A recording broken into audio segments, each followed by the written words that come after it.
اور سپردگی کی جگہ یعنی جہاں اس کا مکان یا اس کی قبر بنے گی، اللہ تعالیٰ اس کو بھی جانتا ہے، اس کا بھی رب کریم نے بندوبست کیا ہے، اور یہ سب کچھ روشن کتاب میں مذکور ہے۔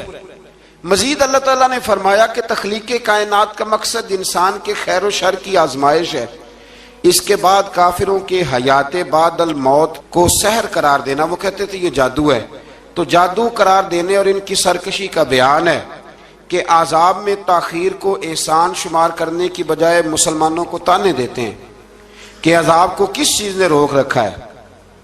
آگے چل کے انسان کی خود غرضی کو بیان کیا اللہ تعالیٰ، فرمایا کہ اللہ تعالیٰ کسی انسان کو کوئی نعمت عطا کرتا ہے تو وہ اس پر شکر گزار نہیں ہوتا، لیکن اگر نعمت چھن جانے پر تو پھر نا امید اور ناشکرا ہو جاتا ہے۔ ملی تھی تو پھر اس نے شکر ادا، چلی گئی تو بڑے شکوے کر رہا ہے۔ اسی طرح اگر مصیبت کے بعد کوئی نعمت ملے تو انسان اتراتا ہے، شیخی بھکارتا ہے۔ البتہ جو ہر حال میں صابر شاکر رہے اور عمل صالح کرے تو ان کے لیے بخشش ہے اور بڑا اجر ہے۔ اللہ تعالیٰ نے اپنے نبی پاک صلی اللہ علیہ وسلم کو تسلی کے لیے فرمایا کہ کفار طرح طرح کی فرمائشیں کرتے ہیں، کہتے ہیں کہ آپ پر کوئی خزانہ کیوں نازل نہیں کیا گیا، آپ اور آپ کے صحابہ غربت میں وقت گزارتے ہیں، تو معاذ اللہ یہ وہ طعنہ دیتے تھے کہ کوئی خزانہ کیوں نہیں نازل کیا گیا، اور آپ کی تائید کے لیے فرشتہ کیوں نہ اترا۔ آپ اس پر تنگ دل نہ ہوں، آپ کا کام تو صرف لوگوں کو عذاب الہی سے ڈرانا ہے۔ اس صورت میں بھی قرآن کریم کے کلام الہی ہونے کا انکار کرنے والوں کو چیلنج دیا گیا ہے کہ اپنے تمام حمیتیوں کو ملا لو اور قرآن پاک جیسی 10 صورتیں بنا کے دکھاؤ، لیکن بنا سکتے۔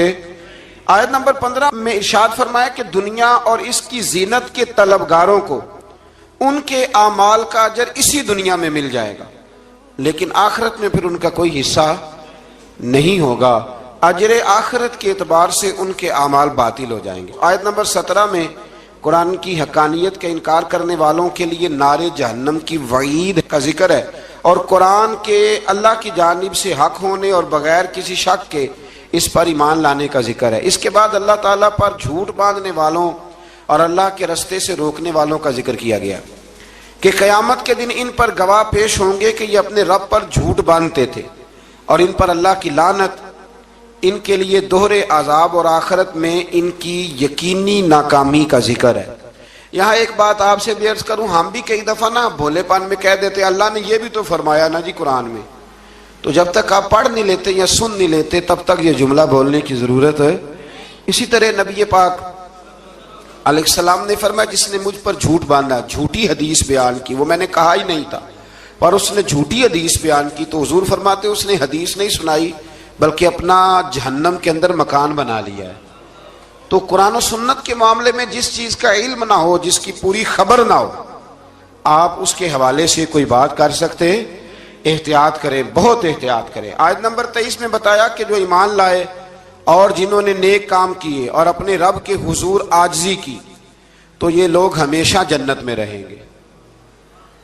مزید فرمایا کہ مومن اور کافر کی مثال ایسی ہے جیسے اندھا اور بینا، مومن گویا دیکھنے والا ہے اور کافر گویا اندھا ہے اور بہرا اور سننے کی صلاحیت رکھنے والا۔ آیت نمبر 25 سے 23 تک میں پھر حضرت نوح علیہ السلام اور ان کی قوم کے حالات بیان ہوئے کہ نوح علیہ السلام نے جب اپنی قوم کو توحید کی دعوت دی اور انکار پر عذاب الہی سے ڈرایا تو قوم کے سرداروں نے ان سے کہا، بھلا کیا کہا؟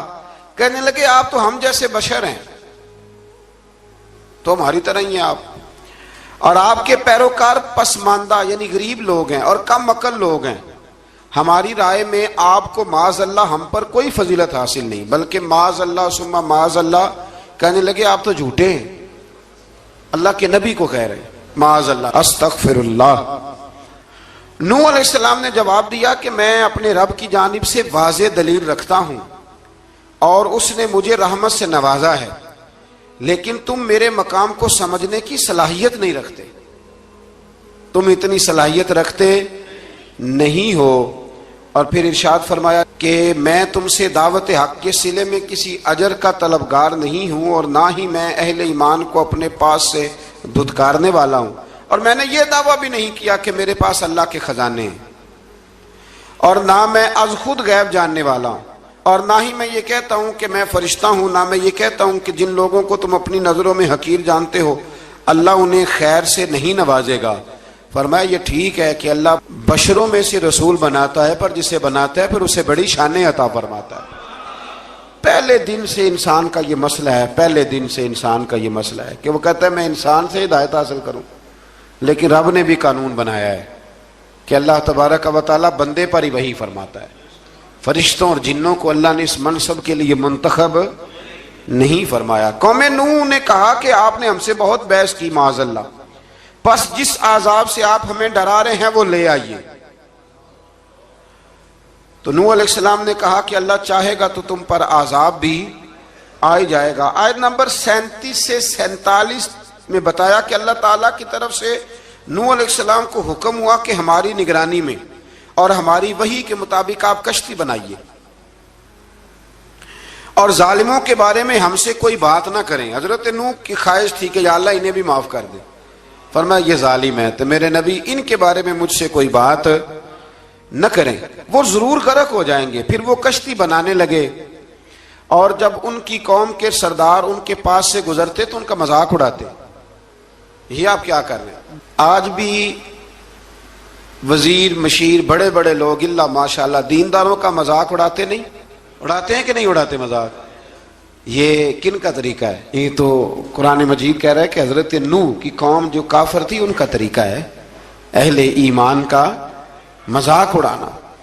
تو وہ مذاق اڑانے لگے۔ نوح علیہ السلام نے کہا کہ وہ وقت آنے والا ہے کہ جب تمہارا مذاق اڑایا جائے گا اور تمہیں پتہ چل جائے گا کہ رسوا کن عذاب کس پر آئے گا۔ اللہ تعالیٰ نے فرمایا جب ہمارا حکم عذاب آ پہنچا اور تندور ابلنے لگا، تندور سے آگ نکلا کرتی ہے، پانی نہیں نکلا کرتا، اور نوح علیہ السلام کی قوم پر جب عذاب آیا تو پانی تندور سے نکلا، تندور سے اللہ نے پانی نکالا، جہاں سے پانی نکلا نہیں کرتا، تندور ابلنے لگا۔ اللہ اکبر۔ تو اللہ تبارک و تعالیٰ نے فرمایا تو ہم نے نوح علیہ السلام سے کہا کہ آپ خود اور اپنے گھر والوں کے ساتھ اس کشتی میں سوار ہو جائیں، اور اہل ایمان کو بھی سوار کر لیں، اور ہر چیز کے جوڑے یعنی نر اور مادہ کو سوار کر لیں۔ اور ان کے ساتھ ایمان والے بہت کم تھے۔ حضرت نوح علیہ السلام دعائیں پڑھتے ہوئے سوار ہو گئے۔ پھر کیا ہوا؟ کشتی انہیں پہاڑوں جیسی موجوں میں لے جا رہی تھی کہ نوح علیہ السلام الگ کھڑے ہوئے اپنے بیٹے سے فرمانے لگے بیٹے ہمارے ساتھ کشتی میں سوار ہو جا اور کافروں کے ساتھ نہ رہو۔ اس نے یعنی نوح علیہ السلام کے بیٹے نے کہا کہ میں آپ کے ساتھ نہیں بیٹھوں گا، ابھی کوئی پہاڑ آئے گا تو میں پہاڑ کی پناہ لے لوں گا۔ اگر کسی نیک آدمی کا بیٹا کبھی غلط نکل آئے تو اس کا مطلب یہ نہیں کہ اس نے تربیت ٹھیک نہیں کی، ہاں یہ اعتراض چھوڑ دیں، اس لیے کہ نوح علیہ السلام کا بیٹا کافر ہو گیا۔ اور جب سیلاب نظر آیا تو اس سے کہا کہ آجا سوار ہو جا، تو کہنے لگا میں نہیں بیٹھوں گا، میں تو کسی پہاڑ کی پناہ لے لوں گا اور میں اس کے اندر چھپ جاؤں گا اور وہ پہاڑ مجھے پانی سے بچا لے گا۔ نوح علیہ السلام نے کہا آج اللہ کے حکم کے سوا کوئی بچانے والا نہیں ہے سوائے اس کے جس پر اللہ رحم فرمائے۔ پھر ان دونوں کے درمیان موج حائل ہو گئی، ایسے ایک موج اٹھی اور حضرت نوح کا بیٹا ڈوب گیا۔ اور جب حضرت نوح کا بیٹا ڈوبا اللہ کی طرف سے حکم ہوا اے زمین اپنا پانی نگل لے، اے آسمان تھم جا، پانی خوش ہو گیا، اللہ کا فیصلہ نافذ ہو گیا اور کشتی کوہ جودی پر ٹھہر گئی۔ نوح علیہ السلام نے اللہ سے التجا کی کہ میرے پروردگار میرا بیٹا اور میرے اہل سے ہے اور تیرا وعدہ سچا ہے کہ تم میرے اہل کو بچا لے گا۔ اللہ نے فرمایا نوح وہ آپ کے اہل میں سے ہے ہی نہیں، وہ آپ کے اہل میں سے ہے ہی نہیں۔ اہل میں سے وہ ہوگا جو آپ کے طریقے پہ چلے گا، جو طریقے پہ نہ چلے وہ نسل میں سے ہے ہی نہیں، وہ ختم ہو گئی بات۔ اللہ اکبر۔ اس کے اعمال ٹھیک نہیں، جس بات کی حقیقت کا آپ کو معلوم نہ ہو اس کے بارے میں سوال نہ کریں۔ تو نوح علیہ السلام نے اللہ تعالیٰ سے اپنی اس اجتہادی خطا پر مغفرت اور رحم کی دعا کی۔ پھر طوفان نوح تھم جانے کے بعد وہ سلامتی کے ساتھ اتر گئے۔ اجتہادی خطا میں نے ایک لفظ بولا ہے، یہ اجتہادی خطا کا مطلب یہ ہے کہ بعض اوقات انبیاء سے ایسی باتیں سرزد ہو جاتی ہیں کہ جو تعلیم امت کے لیے ضروری ہوتی ہیں، تاکہ لوگوں کو پتہ چل جائے کہ اللہ کی بارگاہ میں توبہ کیسے کرنی ہے۔ اگر وہ لوگ توبہ نہ کرتے تو ہمیں توبہ کے طریقے سمجھ میں، یعنی ان سے اجتہادی خطا ہو گئی، کہنے میں کرنے میں کوئی ایسی بات ہو گئی جو بظاہر اللہ تعالیٰ کی رضا والی، تو فوراً معافی مانگ لیتے تھے۔ لیکن اب امتی اٹھ کے کہے کہ نبی گناہ گار ہے، معاذ اللہ۔ حضرت آدم نے دعا مانگی تھی نا، ربنا ظلمنا انفسنا، اے اللہ ہم نے اپنی جانوں پر ظلم کیا، انہوں نے کہا تھا۔ تو اگر کوئی بندہ حضرت آدم کو ظالم کہے گا تو کافر ہو جائے گا، تو اگر وہ کہے کہ وہ تو خود کہہ رہے ہیں، ایک بندہ اڑ جاتا ہے، کہتے ہیں جو خود کہہ رہے ربنا ظلمنا، تو خدا کے بندے وہ اللہ کے نبی ہیں، وہ رب سے کہہ رہے ہیں، وہ عاجزی کے طور پر کہہ رہے ہیں۔ کچھ لوگ اڑ جاتے ہیں، کہتے ہیں خود حضور نے کہا ہے جی انا بشر مثلکم، میں تمہاری طرح کا بشر ہوں، خود نبی پاک نے کہا ہے۔ عجیب بیوقوف بندے ہو، نبی کریم تو کہہ سکتے ہیں پر امتی اٹھ کے نہیں کہہ سکتا۔ اس نے تو کہنا ہے وہ حبیب اللہ ہے، اس نے تو کہنا ہے وہ قیامت میں شفاعت کرنے والے ہیں، امتی نے تو کہنا ہے وہ سارے نبیوں کے سردار ہیں، وہ امام الانبیاء ہیں۔ امتی وہ لفظ ادا کرے گا جو اس کے بنتے ہیں۔ اب کوئی بندہ اٹھ کے کہہ دے، دیکھے نا ایک بہت بڑا عالم تقریر کرتے ہوئے کہے جی میں تو ان پڑھ آدمی ہوں، تو اس کا شاگرد کہے کہ استاد جی قسم اٹھائے آپ نے تقریر میں کہا نہیں میں ان پڑھ ہوں، آپ تو ان پڑھ ہے۔ تو یہ بات ادب ہے کہ بے ادبی ہے؟ چلیں اس سے آگے چلتے ہیں، یہ بھی ذرا مشکل سے سمجھ میں آئے گی۔ ایک اور بات جو جلدی سمجھ میں آ جائے گی، ایم این اے جب اعلان کرتا ہے، تقریر کرتا ہے، الیکشن لڑتا ہے، تو کہتا نہیں میں قوم کا خادم ہوں، کہتے ہیں نا کہ میں قوم کا خادم سے آپ کیا کچھ کراتے ہو؟ سارے کام کراتے ہیں نا۔ خادم کو بندہ یہ بھی کہہ لیتا ہے کہ جھاڑو دے دے گلی میں، کہتے ہو کہ نہیں کہتے؟ تو اس نے بھی تو سپیکر میں کہا میں خادم ہوں، کہو اس سے کہ جھاڑو دے گلی میں آ کے، پھر پتہ کیا حال ہوگا؟ جھاڑو تو نہیں آئے گا، اور ہو سکتا ہے کچھ ہے آ جائے۔ تو اس لیے اب کوئی بندہ کہے جی انہوں نے خود کہا ہے، تو ایک کچھ پوری جماعت ہے لوگوں کی جو بات کو سمجھتی نہیں، کہتے ہیں خود کہا ہے میں بشر ہوں، انہوں نے خود کہا میں غیب نہیں جانتا، انہوں نے خود کہا میرے پاس خزانہ کوئی نہیں، انہوں نے خود کہا میرے پاس کوئی شے نہیں۔ تو اس لیے آپ سمجھیں کسی کے لفظوں پر اگر آپ گرا لگا کے بیٹھیں گے تو پھر اس سے بے ادبی ہوگی۔ تو نوح علیہ السلام نے اللہ سے اپنی اجتہادی خطا کی معافی مانگی۔ اب حضرت نوح کو کوئی خطا کار کہے گا تو بہت بڑا مجرم بن جائے گا، اس لیے کہ وہ اللہ کے نبی ہیں۔ آیت نمبر 50 میں قوم عاد کا ذکر ہے، اور ان کی طرف دعوت توحید دینے کے لیے اللہ تعالیٰ نے حضرت ہود علیہ السلام کو بھیجا۔ ہود علیہ السلام نے قوم سے کہا کہ میں تم سے کسی چیز کا اجر طلب نہیں کروں گا، میرا اجر میرے اللہ کی بارگاہ میں ہے، پاس تم اپنے رب سے بخشش مانگو، پھر اس کی بارگاہ میں توبہ کرو، اللہ تعالیٰ تم پر موسلا دھار بارش برسائے گا اور تمہاری قوت میں اضافہ فرمائے گا۔ قوم عاد نے دعوت حق کو رد کیا اور ایمان نہ لائے، بلکہ ہود علیہ السلام پر طنز کیا۔ وہ کہنے لگے کہ ہمارے تو معبودوں نے، ہمارے بتوں نے معاذ اللہ آپ کو پاگل بنا دیا ہے، آپ کو مجنون بنا دیا ہے، الٹا حضرت ہود کو کہنے لگے، اس لیے آپ ایسی باتیں کرتے ہیں۔